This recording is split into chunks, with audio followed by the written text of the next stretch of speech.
What's up, everybody? Welcome to the Pick Six Podcast, CBS Sports Daily NFL Podcast. I'm Will Brinson. I'm your host. It is Thursday, December 2nd. We've made it to the month of December. What a glorious month it is. You can wear your toboggan inside. You can sip eggnog. And if you like, you can watch us stream all of our Thursday night football, Sunday night football, Monday night football recaps on YouTube, youtube.com/pick6. Hit that subscribe button if you haven't. Hit the like button. And if you're watching this show on YouTube for our Thursday night football bets, turn on alerts first, and then hit the old like button and tell us what your favorite Thursday night bet is. We'll be live after the game to recap Cowboys-Saints to look at it from a gambling perspective. Joining me as he does every Monday and every Friday for the rest of eternity, Tyler Sullivan. Sully, what's up, buddy?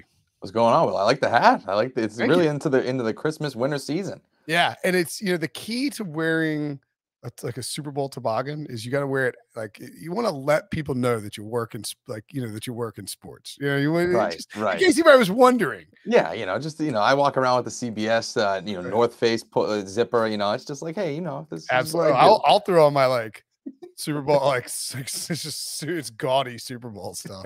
I didn't even notice. Actually, I tried not to notice. I really don't notice. This is just my favorite toboggan. I thought I lost it 2 weeks ago. Anywho, if you want to see it, you can check it out on YouTube.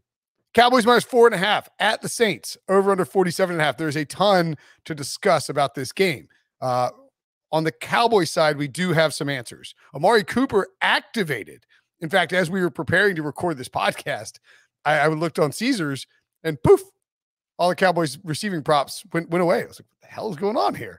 And that's because Amari Cooper has been activated from the COVID list. He will play in New Orleans. CD Lamb, full clear. He's cleared. He's good to go as well. Michael Gallup, good to go. Cedric Wilson and Malik Turner, I believe, are carrying questionable tags. But Zeke Elliott, good to go. So the Cowboys have and Tyron Smith not on the injury report. Cowboys have their full complement of weapons on offense for this game in New Orleans. The questions then become, what happens with the Saints? And I do think there are several situations with the Saints that we just don't know yet. We're recording this at 4:00 on Wednesday. If we're hoping that we'll get the news about Alvin Kamara and who is starting at quarterback for the Saints in the middle of this podcast. But I'm going to assume that Taysom Hill, who it's been reported would likely be the starter this week and who practiced in full despite a foot injury both Monday and Tuesday, is going to be named the starter at some point, probably as soon as we finish this podcast. I'm also going to assume, I really need this for fantasy, that Alvin Kamara is going to play in this game, limited in practice on Monday and Tuesday, but I think he was got more reps on Wednesday. The two concerns, big concerns, are, well, there's three, there's more than two, but the two biggest concerns now, I think, are Teron Armstead, who didn't practice Monday or Tuesday with a knee injury, and Ryan Ramczyk, who practiced on Monday but not on Tuesday with a knee injury. Those two tackles, Sully, matter a lot. They might matter more than Kamara or more than even Taysom Hill versus Trevor Siemian. Right, and especially when you start going from practicing to not practicing in the middle of the week, that trajectory is not the greatest for anybody going into any sort of game.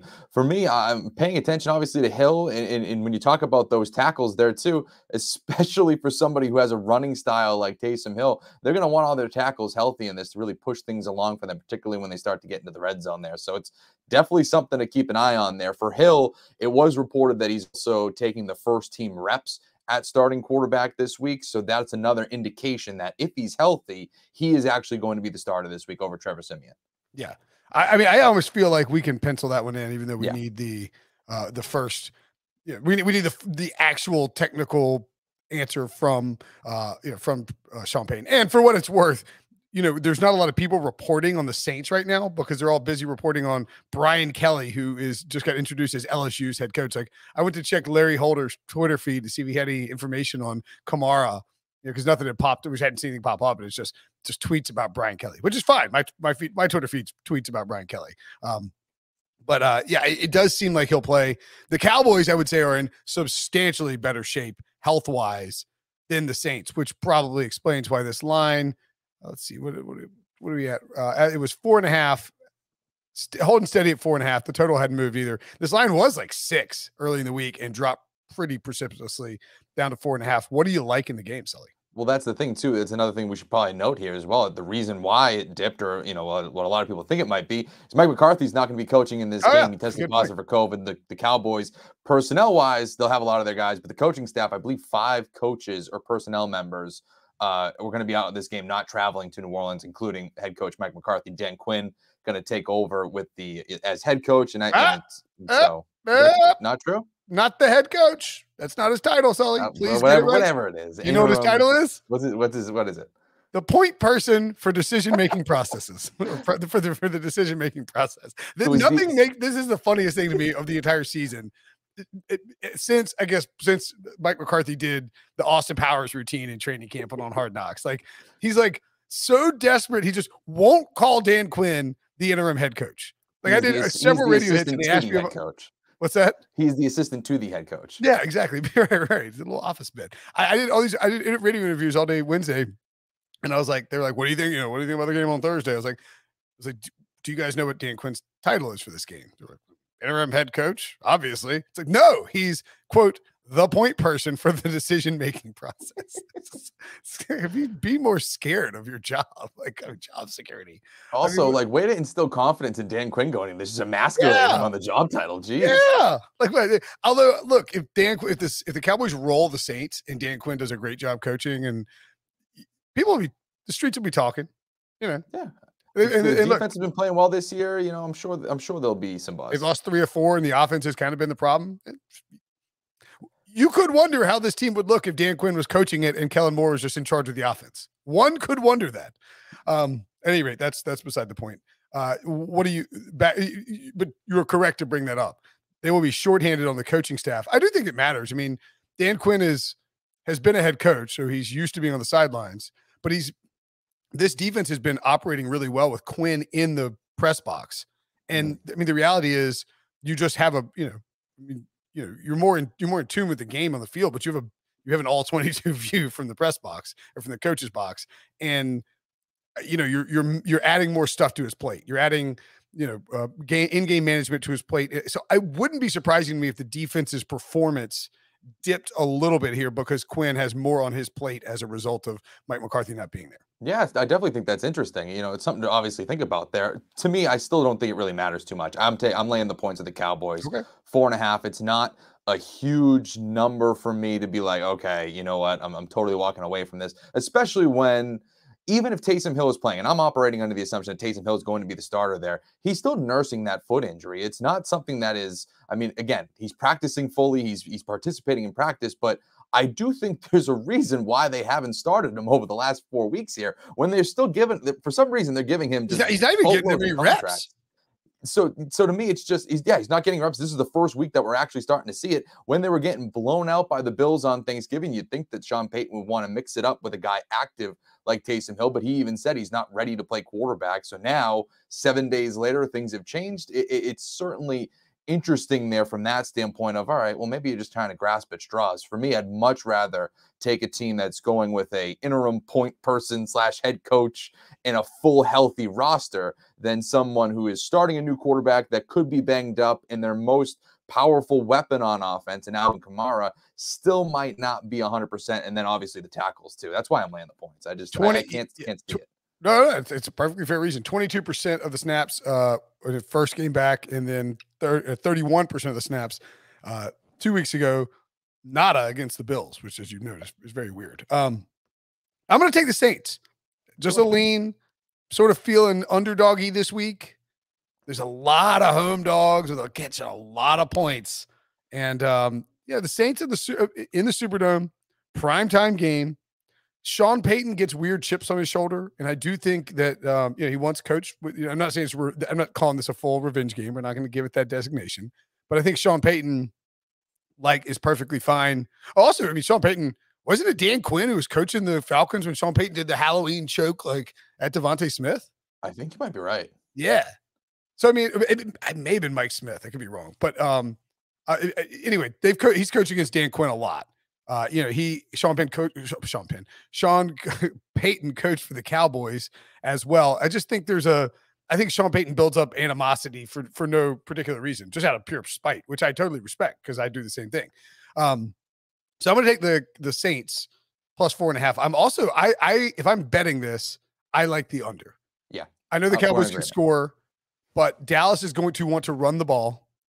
Mike McCarthy not being there, I think he's going to be like, we got to give Zeke a full load, like get out there and run the ball. And I know Kellen, you'll call the plays, but look, let's pound the ball. And then on the other side, it behooves the Saints to not get involved in. They can't win a track meet.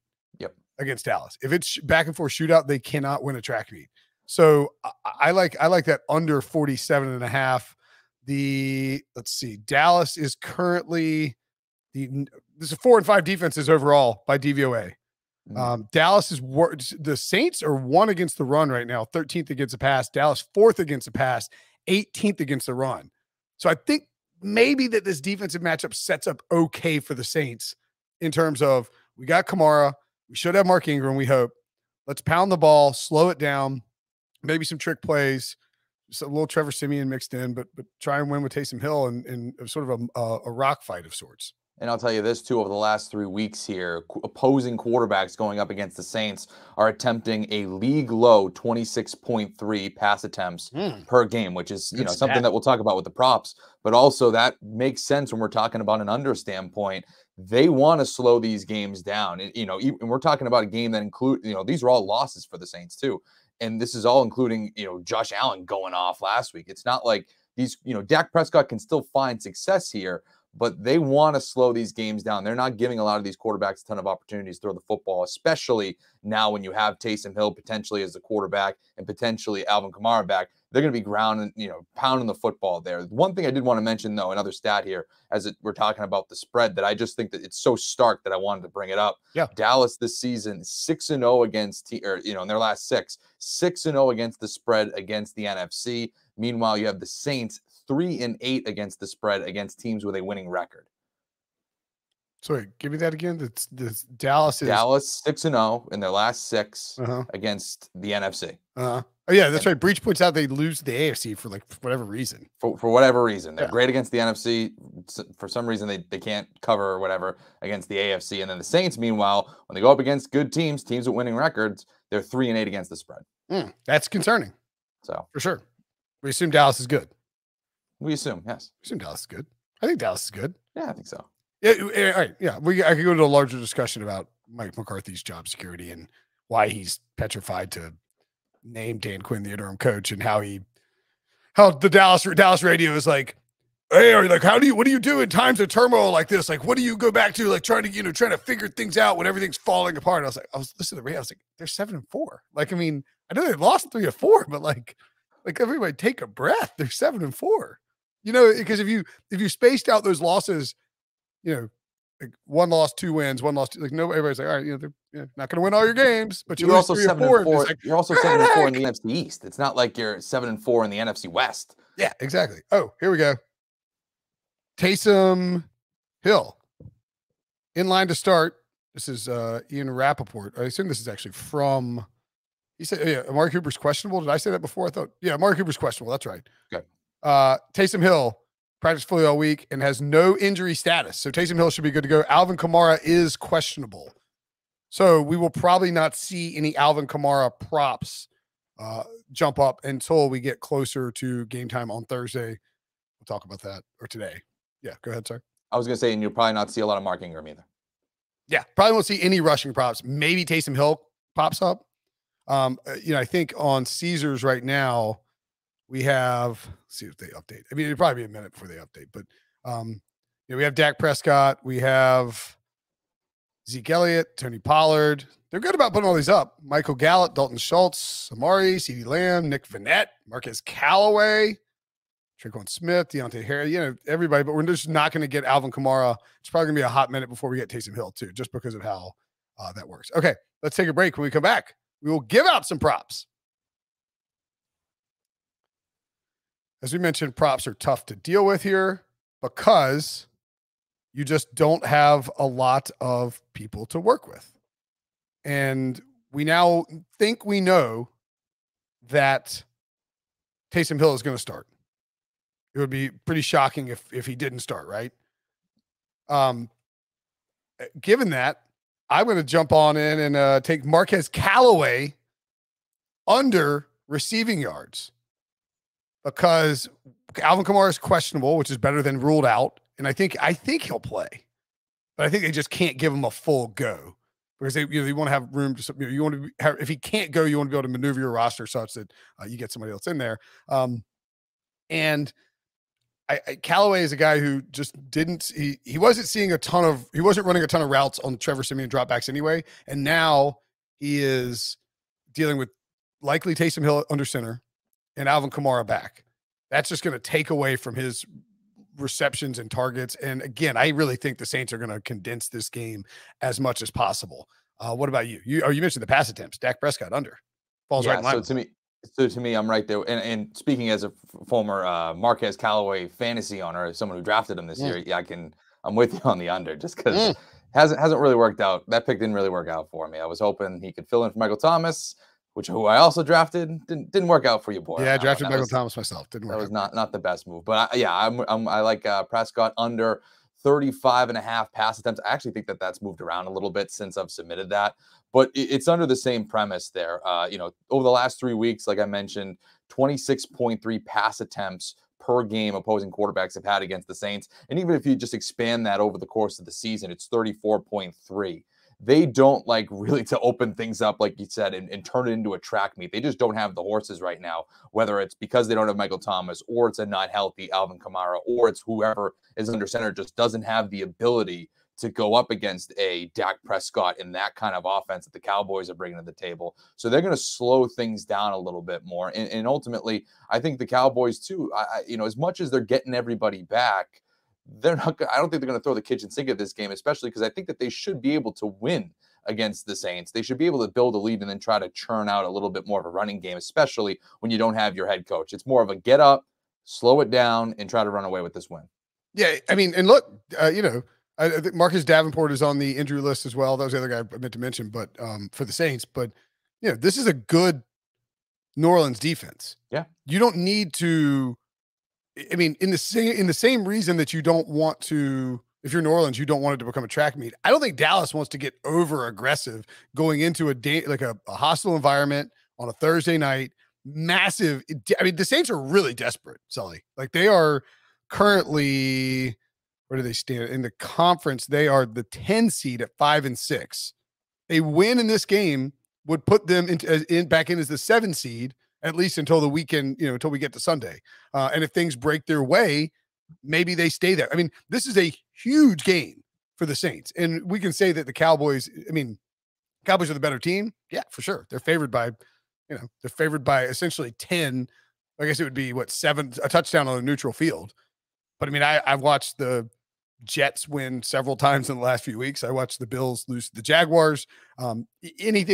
Any given Sunday. So yeah, I mean, I think I like that idea with my point being is that I expect the Cowboys not to be hyper aggressive in how they approach this on offense because you can run into trouble going up against a good Saints defense.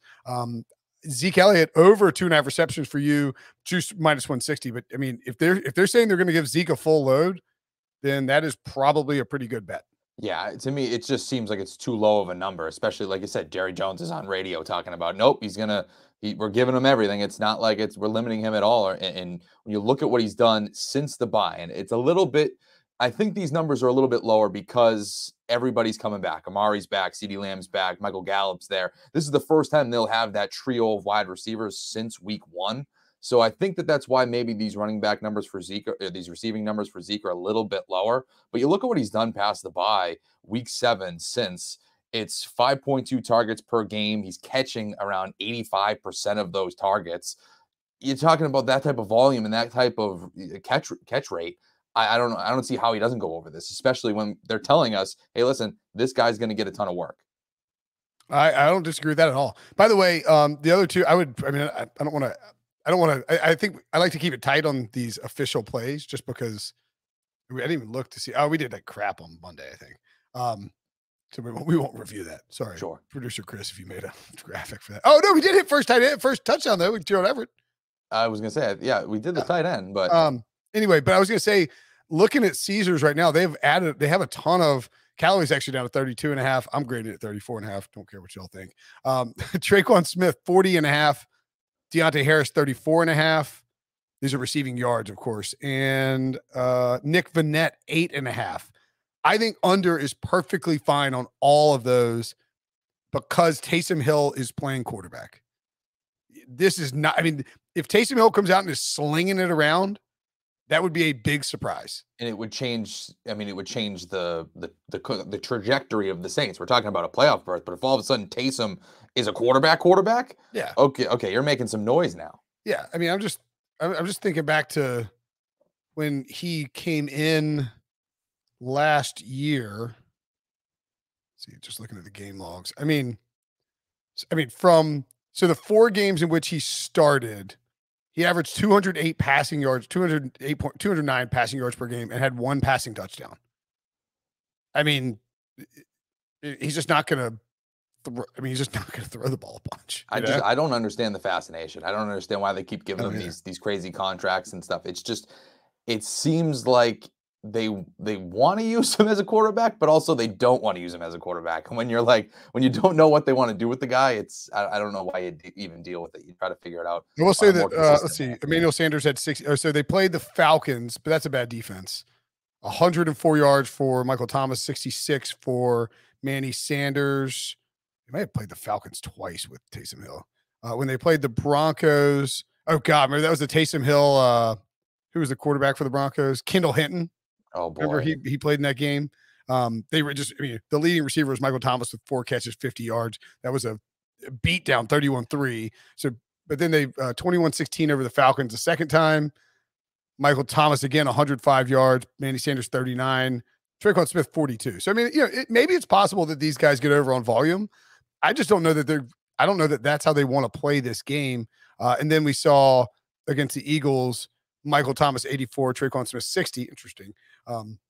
Kamara, that was the first good receiving game for Kamara with Taysom Hill back there. And Manny Sanders, 48, Jared Cook, 37. So I guess it's possible these guys get there on those receiving yards. I just think if you blanket hit the under on Saints receiving yards, maybe avoid Kamara just in case they throw close to the line of scrimmage, I think you've got a good chance of hitting a lot of those just because Taysom Hill is under center. I do, however, like anytime Taysom Hill touchdown, they're going to use him in the red zone. If you start Taysom Hill, he's getting the ball somewhere in the red zone. You're just looking for a rushing play where he dives over the top, plus 150. Sean Payton uses them anyway. We could have a Trevor Siemian drive where he comes in and Taysom Hill still comes in the red zone and does that. It wouldn't, he could catch a pass.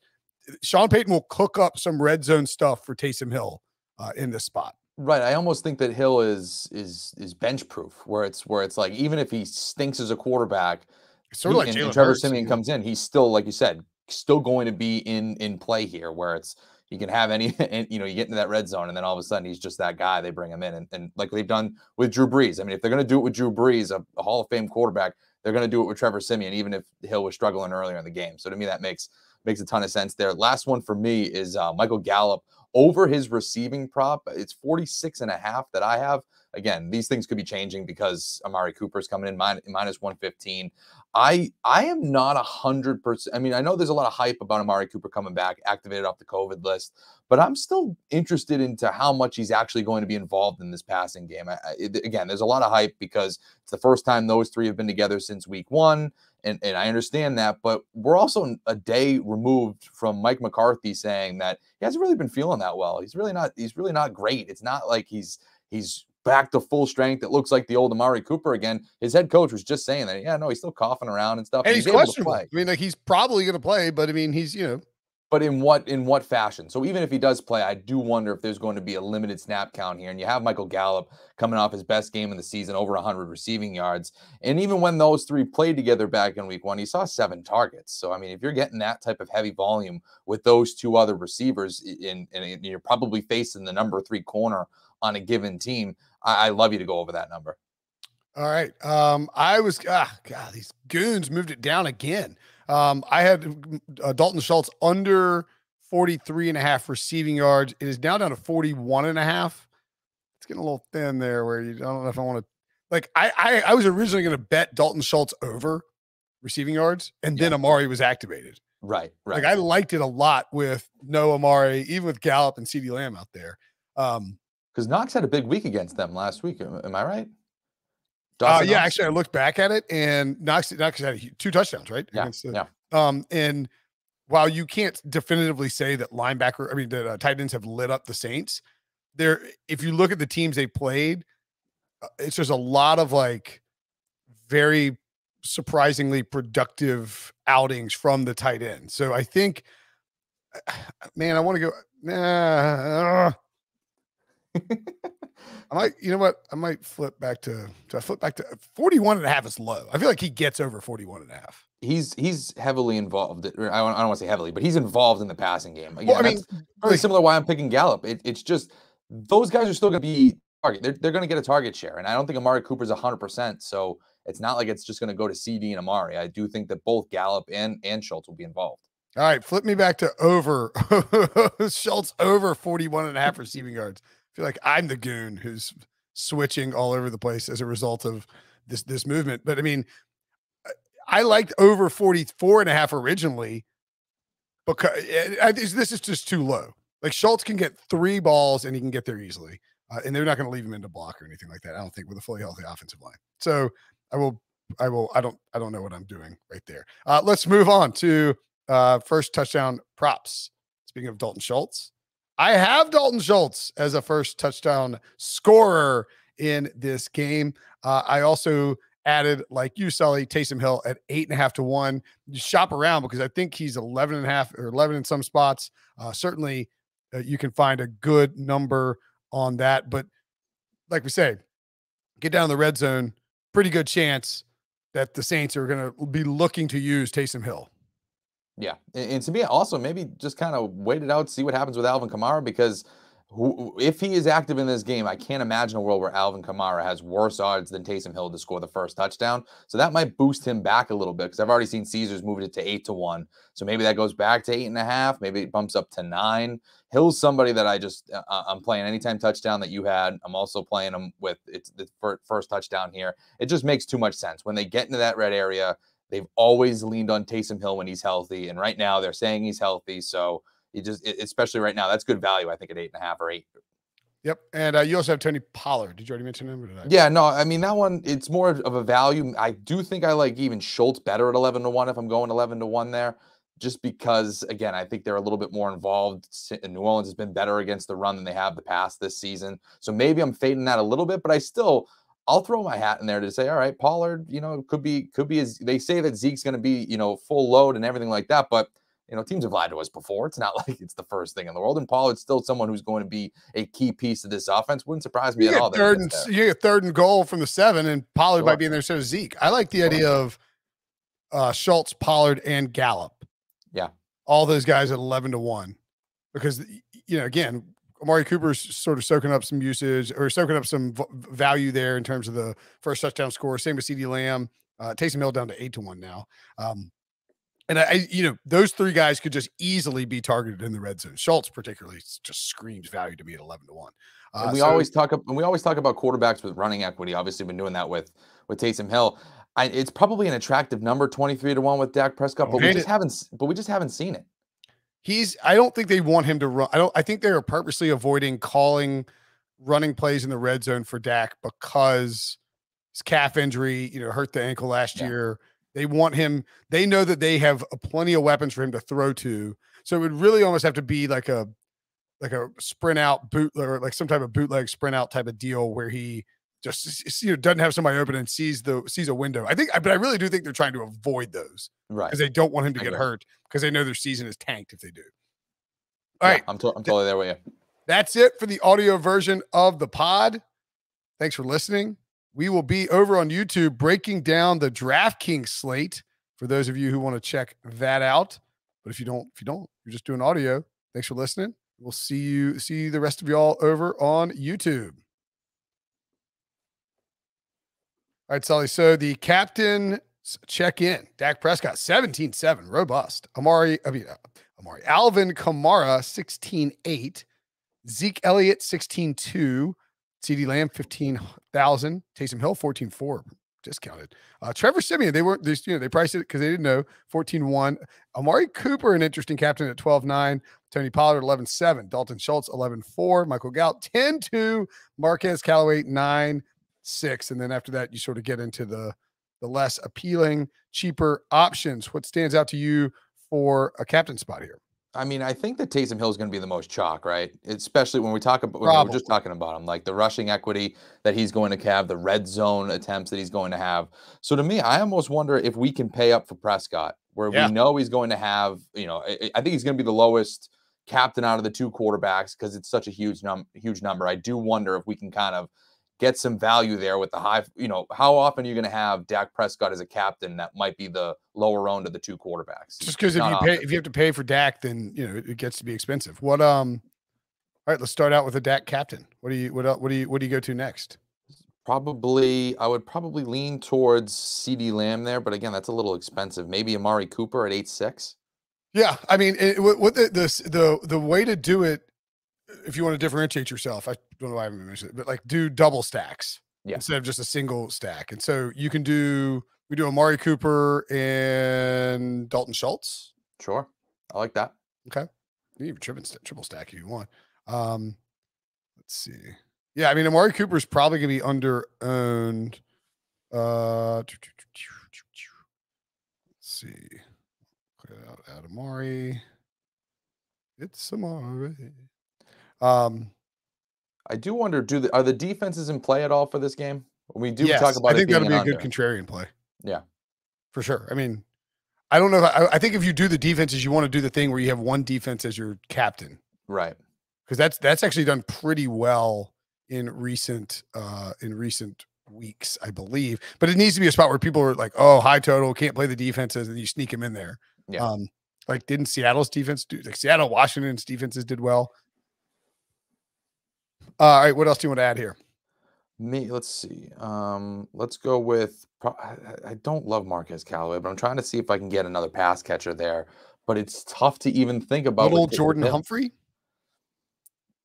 2.6 could be used. Sure, let's throw him in. Not little at all. Probably want to have Taysom Hill in this too. I assume. I would assume yes. That's can toss in Taysom. Get to Humphrey. Oh, actually, let's see. No, go ahead and fill it out. You could go with Van Nett as well. I mean, you could throw him in there. So that might be the blocks a little bit, so that's a concern, I would guess. But I mean, let's see. Don't love it, but yeah, don't feel compelled to go with little Jordan Humphrey. You don't have to. Or the other thing you could do is instead of Schultz, you could go with Michael Gallup. Yeah, I think that might be my move. Yeah, let's ditch Schultz and add Gallup, and then you can get Taysom. Take out Vanette, and you can get up to either Deontay Harris, Cowboys defense, or Greg Zuerlein. I would go with the Cowboys defense there. I think. There you go. So you got a 4-2 with Cowboys defense. And I mean, look, the Saints might not score a ton of points in this game. No. Like, I really don't understand the 47.5 line. I took the under. Yeah, the under to me makes a ton of sense. So that's why I'm paying attention to the defense, obviously. But I just think too, Dak as a captain there, I think he's going to be not so low owned, but I think people are going to look at that number and then look at Taysom and say, I'd rather just go with that quarterback. Yeah. No, I mean, look, Dak plus 2 of his pass catchers and his defense, and you're hoping that Taysom is sort of ground and pound, doesn't end up, not a ton of work from the Saints offense. And I'll tell you this too, with Dak as somebody who I think is going to have a decent night here against New Orleans. We talk about how they're good against the run. It's still a good defense, obviously, but not as good against the pass. You can throw on them more than you can run. They do line up, and this is from our CBS stats team. They line up in man coverage 34% of the time, which is the 8th most in the NFL. Dak Prescott against man coverage, 14 touchdowns, second among qualifying quarterbacks, a passer rating of 123.3, 4th among qualified quarterbacks, and then a yards per attempt 7.8 with his 10th among quarterbacks. So he's done well against those type of defenses, man coverage, a defense that New Orleans gets into a decent amount. So to me, it's a little bit favorable there. I think there's a pretty good chance. So just looking at it, I ran a little Amari. We don't have to run this one. I ran an Amari Cooper captain, and you basically can get the exact same team, but with Deontay Harris instead of little Jordan Humphrey. So if you felt like Deontay Harris is that much better, or Humphrey's not going to catch a touchdown, which you probably need from him to pay it, just to if you want to really win some cash, you could do that where Amari is the captain. The only, do you think Amari's going to be chalky? No, I don't think so. Because on one hand, like he's popping in optimizers, one. Okay. But on the other hand, he's questionable, and they're not exactly hyping him up like he's going to have a huge workload. And we're coming off of what I said. This is why I was going with the over on Gallup, because we're coming off of the news on Tuesday. I mean, we're recording this on Wednesday. We're coming off less than 24 hours or around 24 hours where Mike McCarthy was like, yeah, he hasn't really been feeling the best. Yeah, for and sure. All of a sudden he's activated. I mean, you can be activated and still show slight symptoms. They just have to be improving according to the protocols. So, I mean, he can still not have COVID or not be a threat with COVID and still not feel great. So I do wonder if there's some sort of a pitch count there, or at least people might look at that and say, you know what, maybe I'll fade him. And Michael Gallup's coming off this 100-yard game, so I'd rather just go with Gallup in the savings. Yeah, I guess that's true. I was thinking people would. Yeah, you're right. You're right. People would rather. So Gallup is 2K less than Cooper. I wonder what if you do Michael Gallup as your captain. You go Gallup as a captain. Yeah, you still get really the same thing, except you can go Traquan Smith instead. So either, the Kamara thing is kind of messing this up too. Like he's not going to show up. I don't think anybody's going to want to play Alvin Kamara. So maybe he's a captain. So let me take out Tony Jones. Get out of here, Tony Jones. It's 16-8. That's so. Alvin Kamara will not be a popular captain. Questionable tag. Taysom Hill at quarterback. The expectation that Kamara is not going to see a full workload. I like the idea of Alvin Kamara as a captain. Now we're going to lock in Dak, lock in Gallup, lock in Taysom. Can I get Dalton Schultz in there? Nope. Let's see. Who can we get in with those four? Greg Zuerlein and then Tony Jones. God, Tony Jones cost me my damn fantasy. I'm probably biased against it because of that. Although I guess we could get, instead of Tony Jones, you go Malik Turner. Yeah, I mean, that would work. What if we do? What about a Saints heavy? All right, let's do a little Costanza action here. I'm sort of doing this on the fly, but clear it out and let's put Kamara in as captain. We're going to add Taysom Hill. We're going to add, I know, Saints defense, very cheap. How about a little? Who else is catching passes from you? What about Ingram? All right. Oh yeah, I don't think you. I think you can work with. I think I can do whatever I want with this, basically. Now, if you do Dak, let's take out Dak and then do.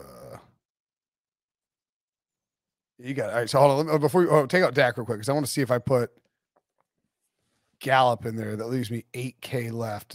I can't get Lamb. I wanted to get Lamb, or I get Schultz. So you could do. All right. You can do Gallup and Schultz there. This is an extremely contrarian lineup.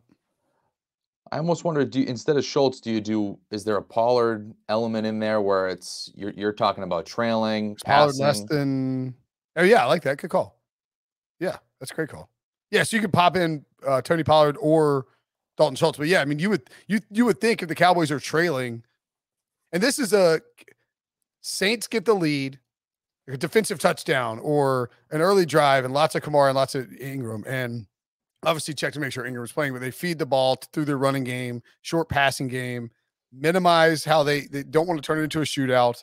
And then, you have Gallup and Tony Pollard catching passes, or even Gallup and Dalton Schultz catching passes, short passes from like Dak's under siege for whatever reason. Saints defense is playing great. Dennis Allen is dialing up pressure. Dak's getting, just not having a ton of time back there. I don't hate that. And I think one guy that we should bring up, I like this lineup too, actually, but I think one, kind of emergency break glass, if it's a problem type of thing, is if Kamara is out, I think Ingram becomes a very, popular and captain play here. Yeah. And so that's one of the things too, like you need to, you have to, yeah. If, all right, let's say that Kamara's out, so we'll take him. Say no Kamara. Where's Ingram? I mean, Mark Ingram would shoot up into a popular captain spot, and then you can probably do whatever you want with a $7,500 captain. That's what I would assume. Yeah, you could go Dak, Gallup, CeeDee Lamb, Taysom Hill, Greg Zuerlein, and then that's a pretty good lineup right there too. Yeah, I think. I mean, it's hard to kind of get the game. Like even if the Saints are, and the other thing too, we didn't really talk about Zeke Elliott. If they're going to give Zeke a full workload and they just pound the ball with Zeke, you can also do that. I think that's pretty contrarian as well, right? So let's try this one out, Chris. Let's put so I'm going to assume Kamara's going to be active. Where's Zeke? So Zeke at captain. And then if we're under this theory that this is the Cowboys win big and run the ball a ton, which I don't think people will have a lot of. I think you need to have Tony Pollard in there.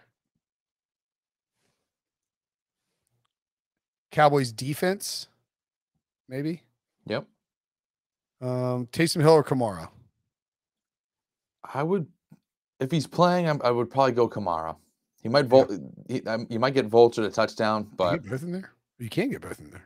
Oh, and then you could drop $800 or $600 Noah Brown, or an $800 Tony Jones. I was gonna say you can go Tony Jones. Yeah, I think you want to have 4. I think you need 1 pass catcher. So maybe ditch Taysom Hill and Tony Jones, and go CD. And then we can do was it Tony Jones with 200? No, he was 800. Who's at 200? He was 800. Malik Turner. And obviously if Turner, so that's a Cowboys onslaught of sorts. And it's just Kamara, or I think that you can do Kamara or Taysom Hill. So if Kamara is not active, go with Taysom Hill in that single Saint spot. And a 5-1 will differentiate you enough that, you could pull away. I just want to look at the defense thing too. So if we do, don't we think the Saints defense is more likely to be better than the Dallas defense? Or I guess the Dallas defense has a better matchup. I was gonna say it's more the quarterbacks that I'm looking at when you're talking about these defenses. Yeah.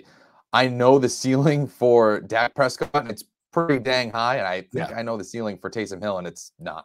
Yeah, that's a good point. All right, so Dallas captain defense. You can go Zeke, Dak, Gallup, Zuerlein, Taysom Hill, basically. Yeah. When you go Cowboys defense and your captain. And if you're inclined, you can put the Saints defense in there as well, but nothing wrong with it. Sorry, Dak. I should read this a little more slowly. Dak, Zeke, Taysom, Gallup, and Greg Zuerlein. I kind of like that lineup. Yeah, I like that a lot. Where it's like Taysom is running an offense, but not running it a ton, but just not producing a ton. Dallas defense is playing really well, flying all over the place for Dan Quinn, and then you're feeding Zeke the ball. The one change maybe I would make to that is go with can we go Tony Pollard instead of 78, 68? No. You could take Gallup out, go Tony Pollard, and drop down from Greg Zuerlein if you want to. We don't need to do that right now. But right. That's the point, is like that's a Cowboys defense heavy matchup. That one I think I like the most, to be perfectly honest with you, because it's exactly how I feel this game going down. Where you should probably enter that then. If you think if the game goes exactly, because it's pretty rare when a game goes exactly the way you think it is. Right. And when if it does, you won't have the lineup that pays it off. And that might be the lineup that pays it off. Yeah. All right. Good stuff as always, Sully. Producer Chris, excellent work. It's getting down to the nitty gritty. Huge game tonight between the Cowboys and the Saints. Check out, you hit the alert button. You'll know when we go live after Cowboys Saints here on the Pick Six Podcast YouTube. Thanks for listening. Thanks for watching. See you guys on after the game.